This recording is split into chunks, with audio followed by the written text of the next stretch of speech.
सो यहाँ पे class 11th economics chapter number 4 what are the objective of tabulation, यानी क्या ऑब्जेक्टिव हैं टेबुलेशन के।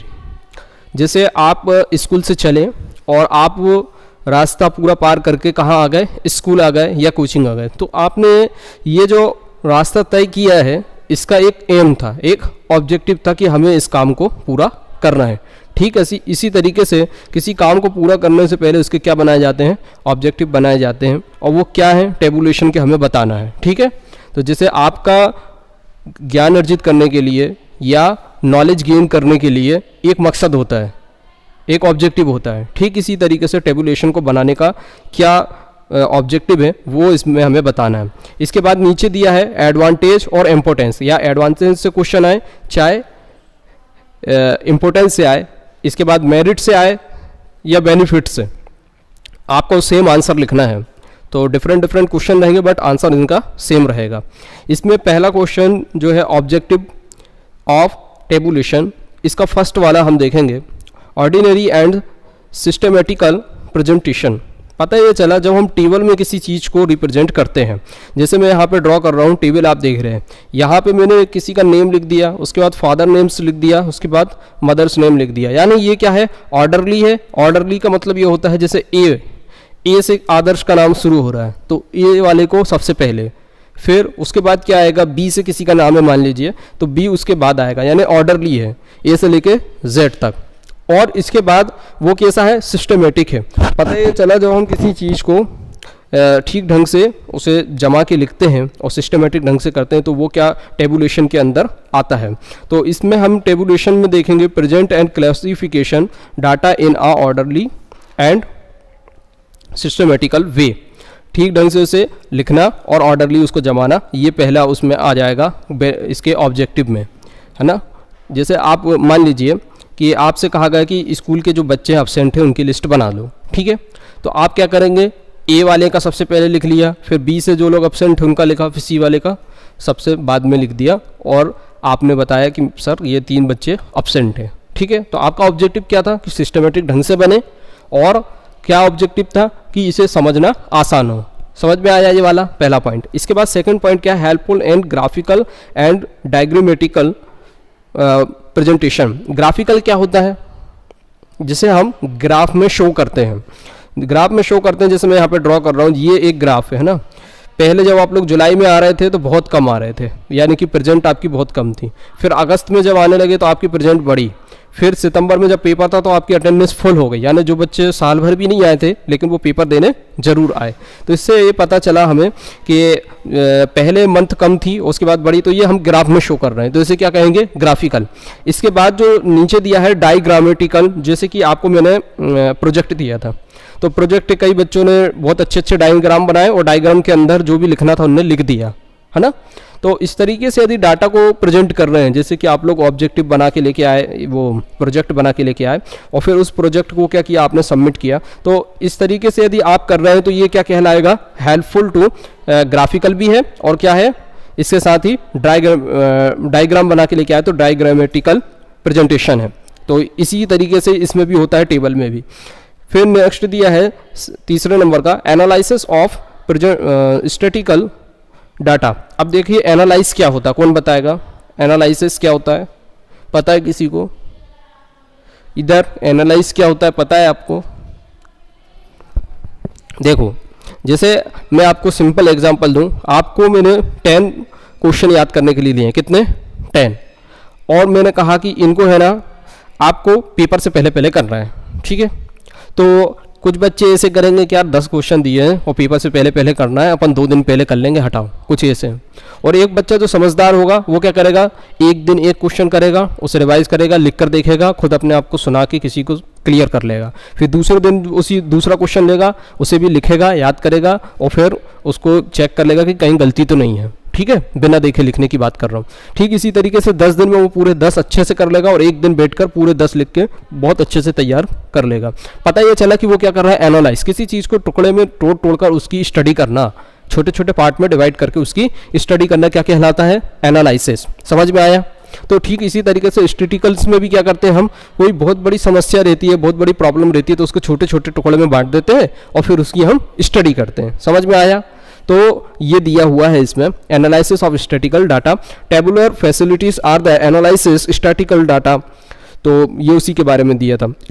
इसके बाद 4 नंबर का दिया है अंडरस्टैंडिंग द प्रॉब्लम। और अंडरस्टैंडिंग द प्रॉब्लम का मतलब क्या है? अंडरस्टैंडिंग यानी समझना, किसी चीज़ को क्या करना, समझना। जैसे मैं अभी आपको एक्सप्लेन कर रहा हूं और आप इस क्वेश्चन को समझने की कोशिश कर रहे हैं, तो ये क्या कहलाएगा? अंडरस्टैंडिंग। क्या कहलाएगा? टेंडिंग।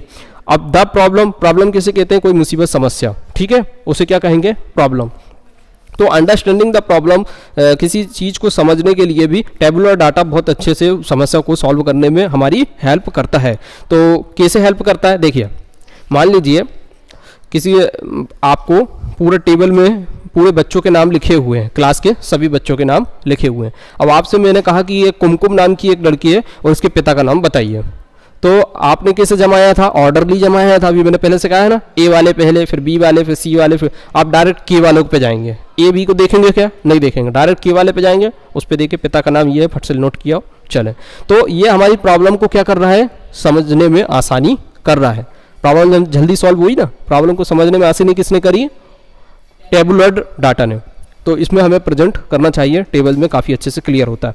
इसके बाद अगला पॉइंट क्या है? हालांकि 4 नंबर से ज़्यादा के क्वेश्चन नहीं आएंगे और 4 पॉइंट में समझा चुका हूँ, बट एक पॉइंट और ताकि आप कभी भूल जाएं तो उसके लिए रहेगा।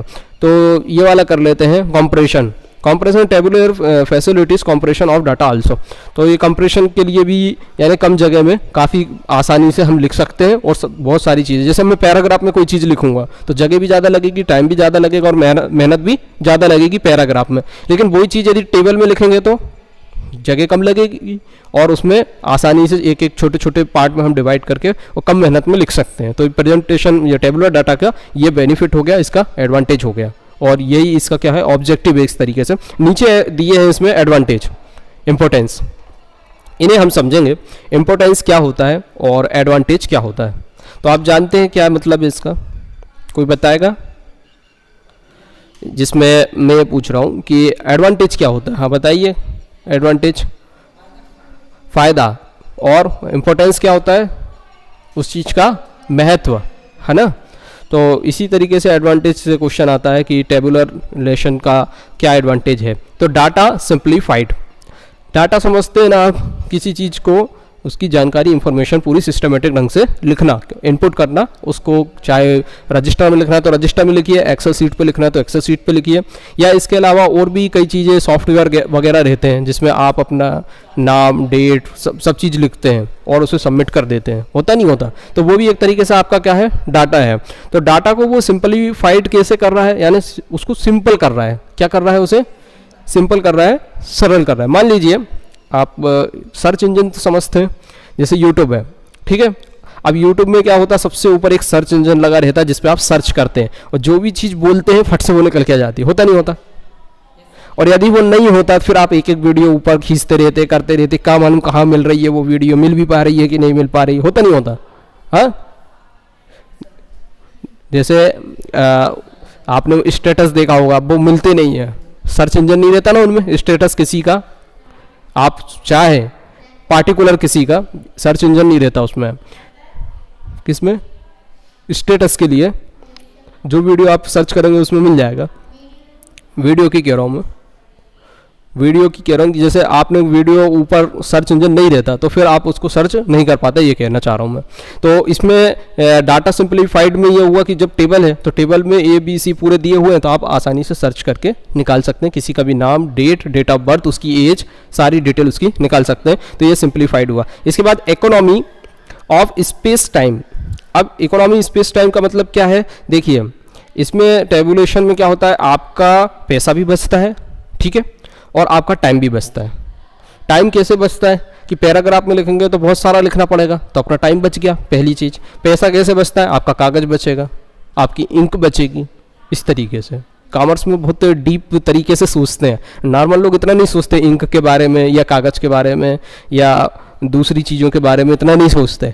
बट कॉमर्स में बहुत अंदर तक गहराई से सोचा जाता है कि आपकी इंक का खर्चा बढ़ जाएगा उसमें, और क्या बढ़ जाएगा, आपके पेज का खर्चा बढ़ जाएगा। दूसरी चीज़, आपने जिस कंप्यूटर ऑपरेटर को रखा है या आपके साथ जो लिखने वाले लोग होते हैं ना उनको रखा है, तो वो टाइम ज़्यादा लेंगे, तो आपको सैलरी भी उन्हें देना पड़ेगा।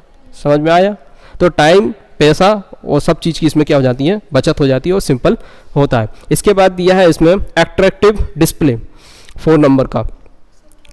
3rd नंबर का रह गया है, हाँ, तो 3rd नंबर का क्या है, कॉम्पैरेटिबिलिटी।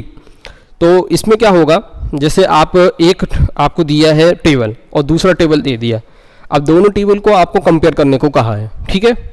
जैसे मान लीजिए अंशिका है और अंशिका की जो इन्फॉर्मेशन है श्रद्धा की इन्फॉर्मेशन से मैं क्या कर रहा हूँ, कंपेयर कर रहा हूँ, तो इसका नाम अलग है, श्रद्धा का नाम अलग है, इसकी डेट ऑफ बर्थ डिफरेंट है, इनकी डेट ऑफ बर्थ क्या है, डिफरेंट है। हो सकता है अलग अलग शहर से ये बिलोंग करते हो, है ना, इनके मम्मी पापा का जो नाम है वो भी अलग अलग है, और इनके इंटरेस्ट और इनकी जो हॉबीज़ है वो भी क्या है, डिफरेंट है। तो हमें क्या पता चल रहा है कि कंपेयर करने में हमें आसानी हो रही है। क्या हो रही है, तो नाम को नाम से मिलाएंगे, एज को एज से, डेट ऑफ बर्थ को डेट ऑफ बर्थ से मिला लेंगे, तो ये कंपेरिजन करने में, उसका कंपेयर करने में भी टेबल में आसानी हो गई। लेकिन पैराग्राफ में क्या आप मिला पाएंगे, जैसे ये पूरा पैराग्राफ लिखा है, मैं कहूँगा इसमें मिलाओ, मिलाना बहुत डिफिकल्ट होगा, मिला ही नहीं पाएंगे, ये समझ लीजिए। इस तरीके से 4th नंबर का है एट्रैक्टिव डिस्प्ले। अब एट्रैक्टिव डिस्प्ले का मतलब ये होता है कि खूब आकर्षक दिखाई देना। जैसे आपने देखा होगा टेबल में कोई अच्छे से कर दे और हर चीज़ को आसानी से लिख दे, तो वो कैसा लगेगा, एट्रैक्टिव लगेगा। क्यों? क्योंकि समझ में आ रहा है ना। और जैसे ये पूरी जो लिख दिया है, घना घना लिख दिया है, तो वो इतना अच्छा नहीं लगेगा। और इसके अलावा यहाँ पे जैसे आप देख रहे हैं ये टेबल में कितना अच्छा लग रहा है, हाँ, क्यों? क्योंकि उसमें इंफॉर्मेशन काफ़ी अच्छे से लिखी गई है और आसानी से उसकी एक एक लाइन को पढ़ के हम समझ सकते हैं। इसी तरीके से यदि पॉइंट में जो चीज़ें रहती है ना वो जल्दी याद होती हैं और समझ में भी जल्दी आती है पॉइंट में, है ना। और जो पूरा डायरेक्ट लिखा रहता है उसको समझने में भी आसानी नहीं होती और लिखने में भी दिक्कत होती, भूल जाते हैं, है ना। तो ठीक इसी तरीके से एट्रैक्टिव डिस्प्ले। फिर यहाँ पे ये क्वेश्चन ख़त्म होता है क्योंकि 4 मार्क्स का ही क्वेश्चन आपके पेपर में आएगा और नेक्स्ट वीडियो में हम अगला क्लियर करेंगे। तो आई होप आपको ये वीडियो पसंद आई होगी, करें, चैनल को सब्सक्राइब करें, ज़्यादा से ज़्यादा इसको शेयर करें।